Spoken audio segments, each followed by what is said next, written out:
Brightspace is the LMS that helps you reach every learner. It makes teaching and learning easier by letting you focus on what's most important, your students and their experience. You can start building courses quickly by simply dragging and dropping content into them. And even create content right in the system, like adding images or videos with just a few clicks. The responsive interface looks great on a laptop, tablet, or smartphone, and it works on any device. Brightspace also lets you teach the way you want. Built-in communication tools let you create a connected learning experience with homepage news feeds, online discussions, and web conferencing. And whether you're fully online, blended, or flipped, Brightspace lets you use lots of different pedagogical approaches, like competency-based education and gamification. It helps you work smarter too. Built-in analytics lets you quickly check on how everyone in the class is doing. You can also dive deeper to review individual performance in more detail. And with smart rules and smart tools, you can automatically trigger activities based upon what a student does or doesn't do to personalize their learning experience. Easy, flexible, smart. That's Brightspace.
Good evening, everyone. My name is Vikas Kota. I'm the founder and CEO of T4.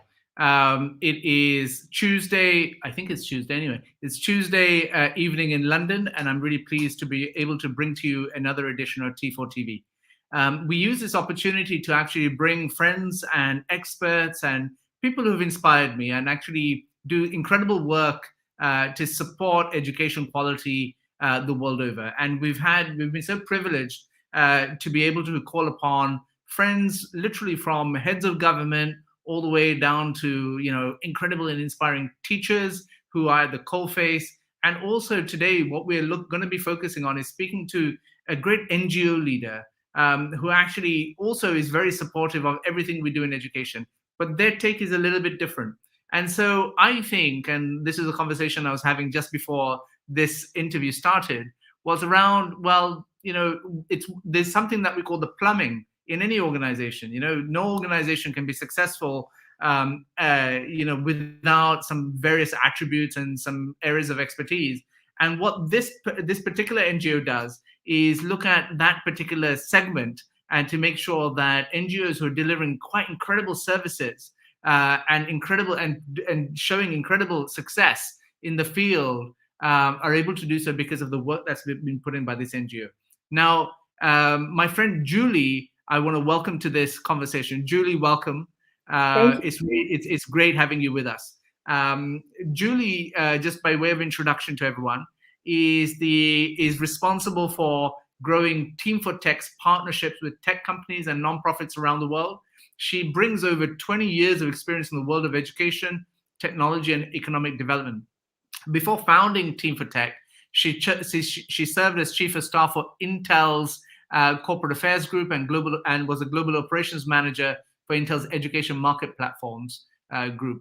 And whilst also at Intel, Julie launched the Intel Education Service Corps, a service that and career development program that links Intel technology and 100 employees per year with nonprofit organizations working to improve educational quality in developing countries.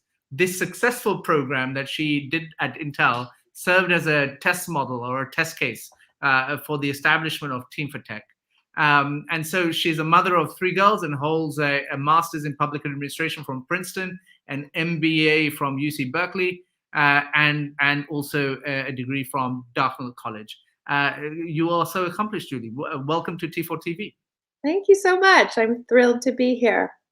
And so, when we think about impact and organization building, what you have done that's really inspiring actually is focus on what I call the plumbing for any organization. And I know it's a pretty hard sell in terms of to say to someone, well, invest in all the boring stuff and actually build the capacity of organizations.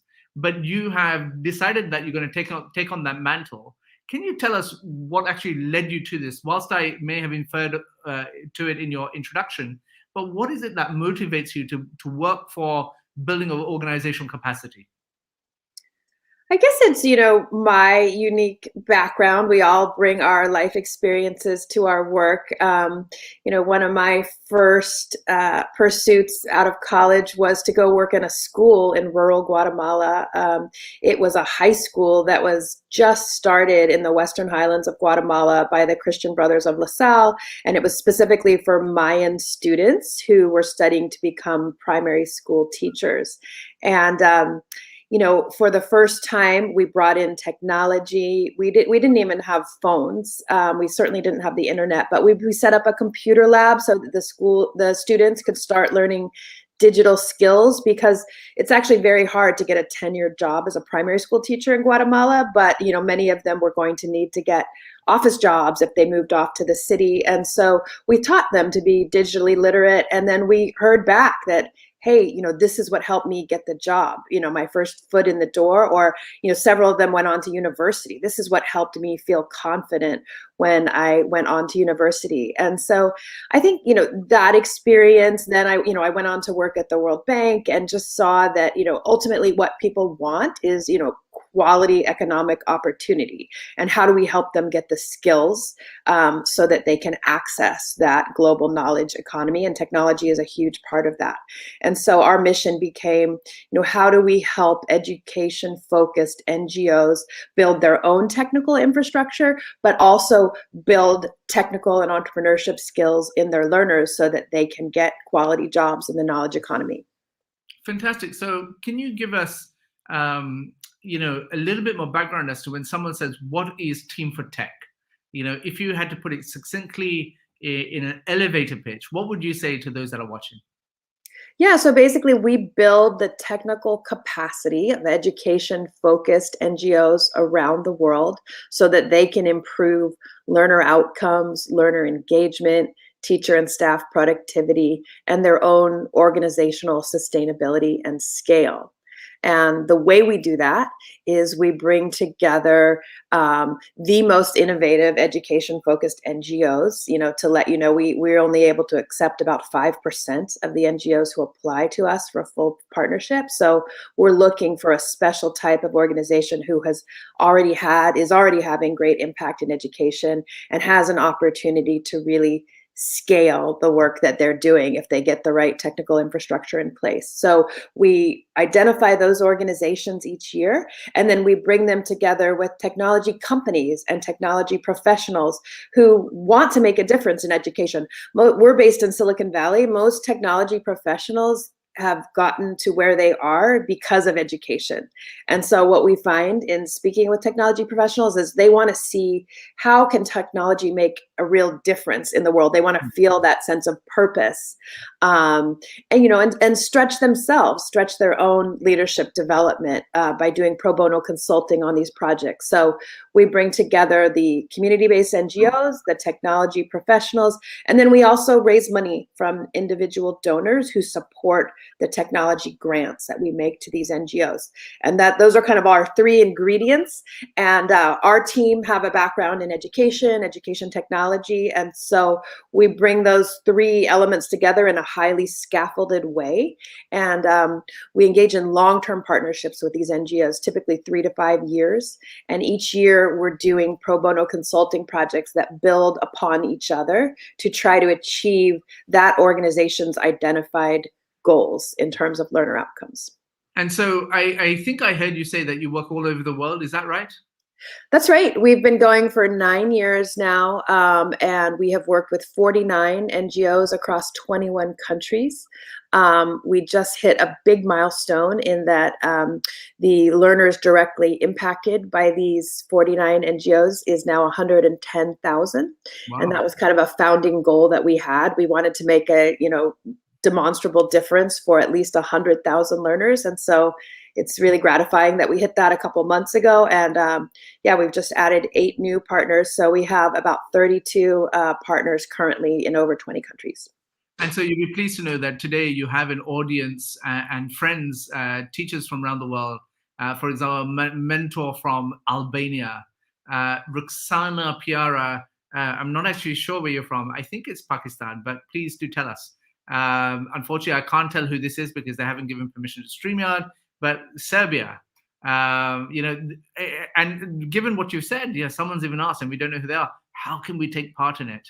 Ranjana is from India.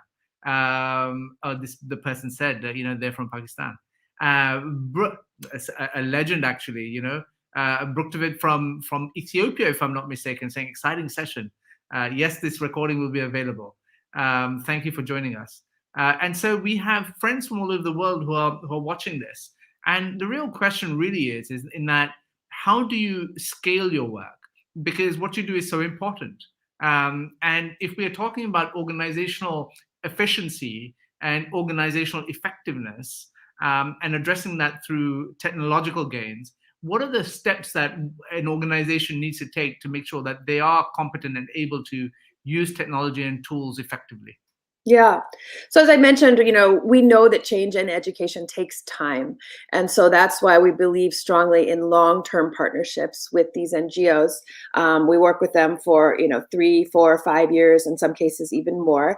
And what we have is, we call it a skills roadmap for the organization. And so we meet these NGOs wherever they are.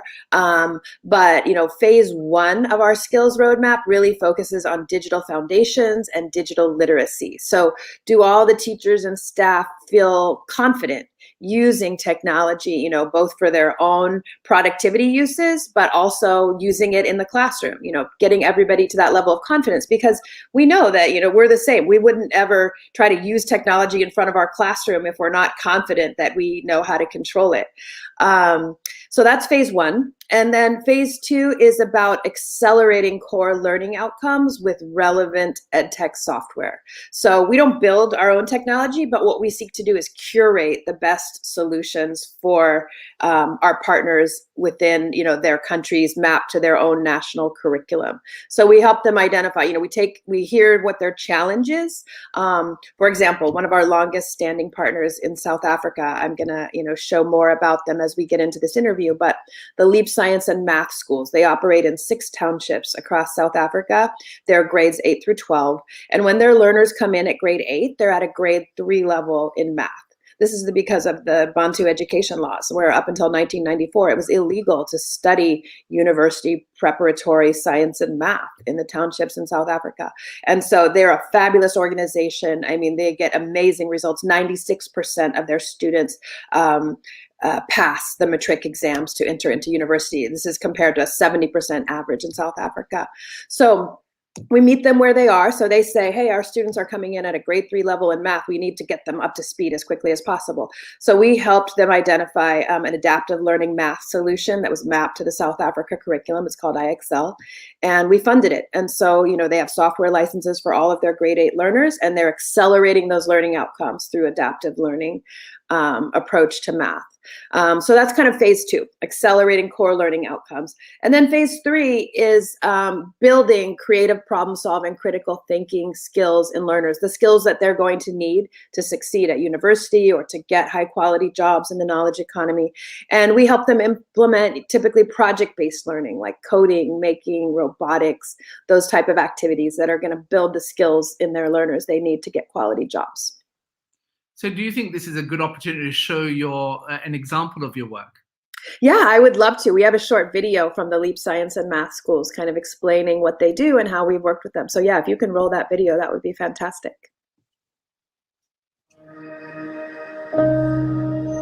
Alexandra is a small community with people from different parts of Africa. There are so many people living in Alexandra. It's normal in Alex to find a whole family of 12 people living in one room, sharing that room. And then there's also like lack of schools in Alexandria. You'll find 50 to 60 learners in one small classroom. A lot of the youth, they're not at school. Some because they've dropped out because of drugs and pregnancy, and some because they've finished to grade 12, but there's no opportunity for them to continue to varsity. Then they're just in the township. LEAP is a very different school from the schools in Alex and every other school. At LEAP, they are concerned about the well-being, how our weekend was. So it's not just only like reading and studying. It's also different in the sense that everyone uses technology today. It kind of like grooms you to be a leader or whatever you want to be. Our computer lab, when I got here, most of them were not working. When Team4Tech came, they fixed the ones that were not working. So it is now fully functioning. More teachers are also taking interest in different ways of using technology to help learners learn better. They've trained our teachers on how to use technology to teach in class. If you look at our curriculum, we sort of trying to introduce them to robotics and coding. I've sort of thought of it and said, I think our students will be great at it. We actually had to take it to our partner Team4Tech because we couldn't fund it. They actually came back to us and said, if there's something that you want to do in our schools, we can actually enable it for you. And our students are actually going to be competing at the robotics project. We don't want our students to be left behind in the 21st century. If they enjoy doing coding, if they enjoy doing robotics, obviously it's going to create that thinking where they want to be engineers and obviously creating a career path for themselves. What I've learned about technology and how to use it is going to help me a lot in university. Now I know how to use a computer, how to use the internet. So I think LEAP, in a way, unlocked my mind. The fact that our students, when they graduated from the LEAP school, they don't want to move out of Alexandria. As much as it is a chaotic and messy place, it is also something that they take pride in. So I know it's not going to be as it is forever. My dreams for the future is to have big businesses, preferably technological businesses, which can hire people, give them job opportunities. I think that is my way of saying thank you to the community that raised me.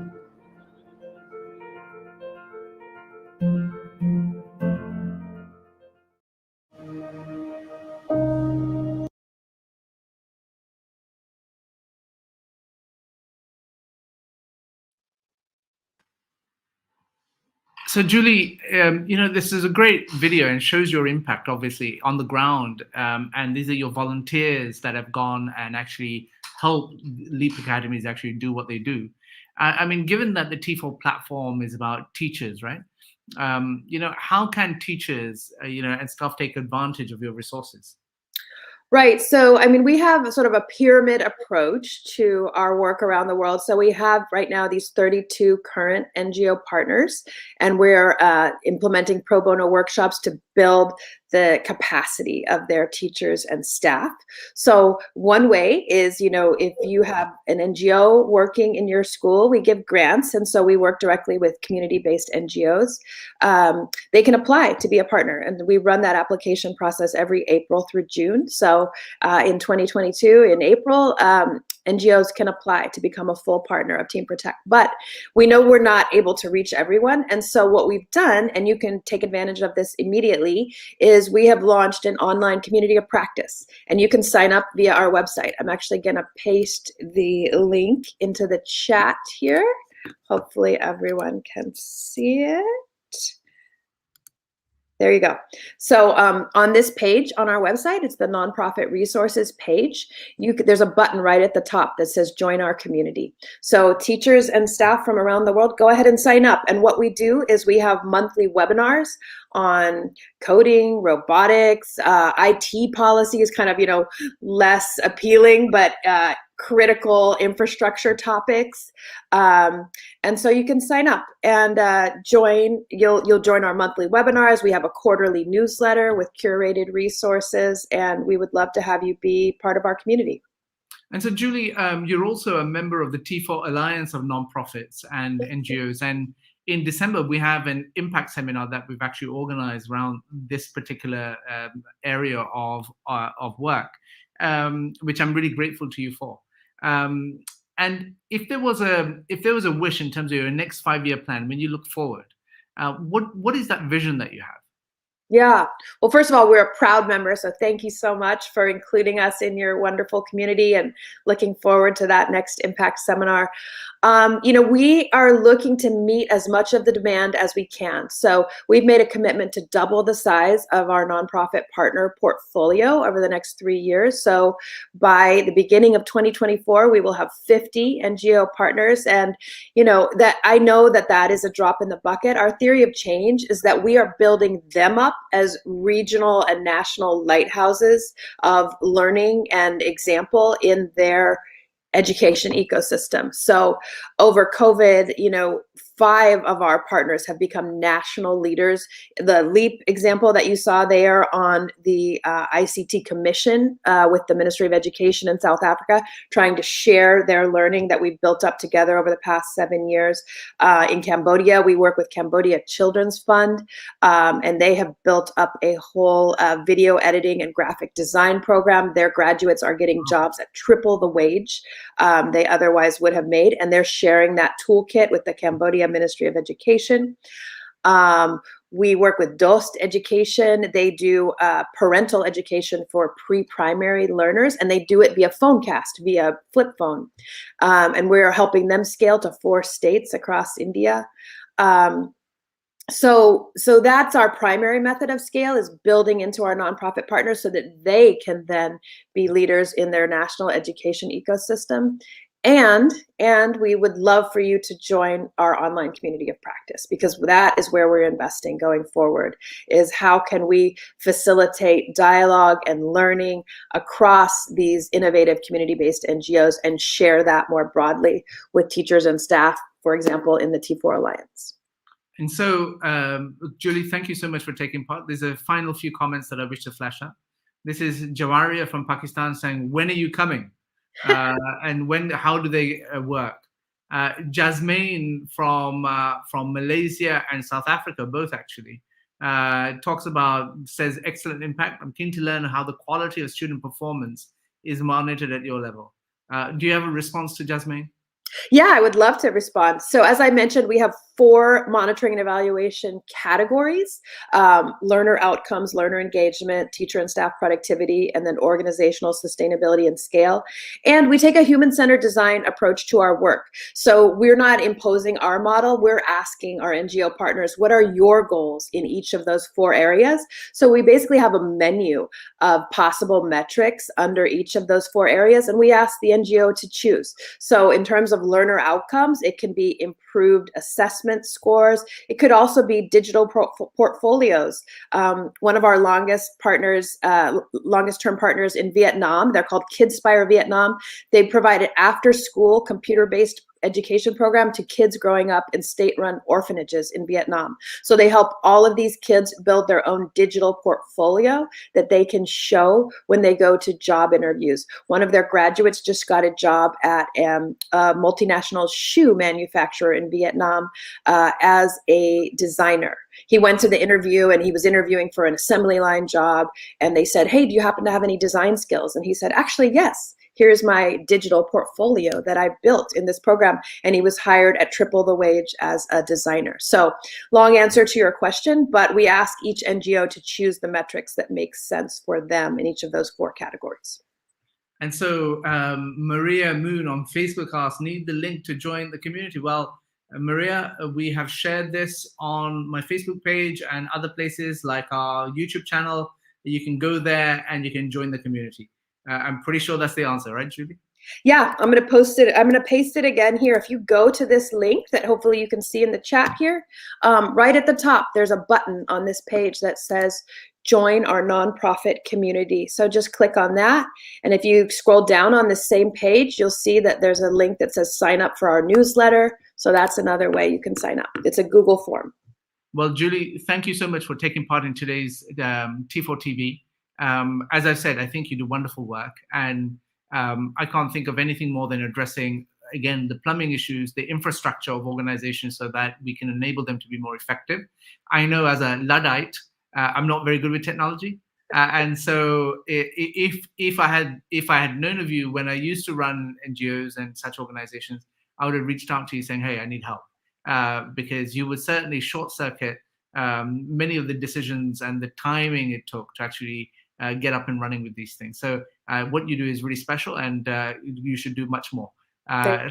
Thank you so much for your time, and we look forward to the next opportunity. Yeah, my pleasure to be here. Thank you.